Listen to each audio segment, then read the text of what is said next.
ये एक beautiful divine channelling है जो मुझे 1 जनवरी दोपहर में 1:11 पर रिसीव हुई।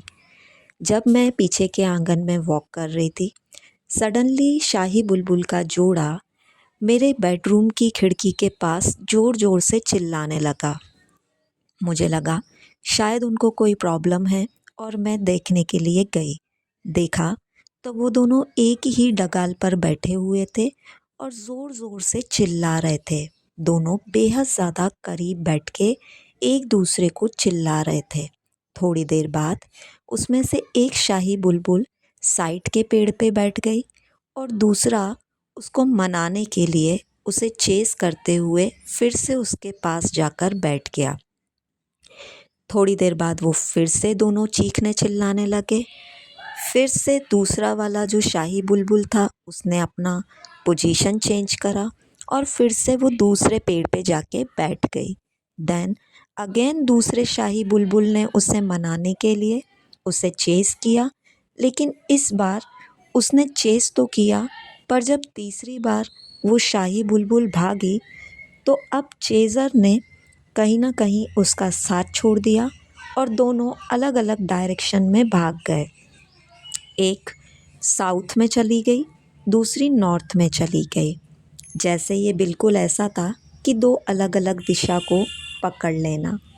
देन उसी के बाद मुझे यूट्यूब पर लगातार डिवोर्स की वीडियो दिखाई देने लगी और डिवोर्स वर्ड की सिंक्रोनिसिटी होने लगी, जो इस बात को बताता है कि राइट नाउ अगर आपके पर्सन किसी कार्मिक मैरिज में इन्वॉल्व थे और अगर वो अपने कार्मिक को बहुत ज़्यादा मना रहे थे, बहुत ज़्यादा उनके साथ रहने की कोशिश कर रहे थे, तो फाइनली अब वो हार चुके हैं।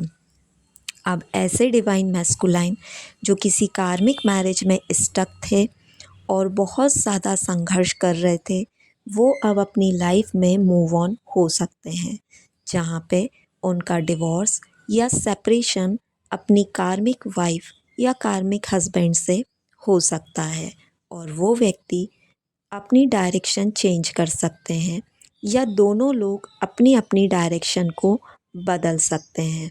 ये बात इस चीज़ को भी बताती है कि काफ़ी सारे डिवाइन मैस्कुलाइन की लाइफ में एक कार्मिक ट्रिगर हो रहा है और है भी। यहाँ पे उनकी पर्जिंग चल रही है, जहाँ पे वो टावर मूवमेंट फेस कर रहे हैं और डिवाइन उन्हें कार्मिक से अलग करने और उनके कार्मिक साइकिल को कंप्लीट करने का प्रयास कर रहे हैं। अगर वो खुद से अपने कार्मिक को नहीं रिलीज़ कर पा रहे थे, तो फाइनली यहाँ पे कार्मिक उनको रिलीज़ कर रही है।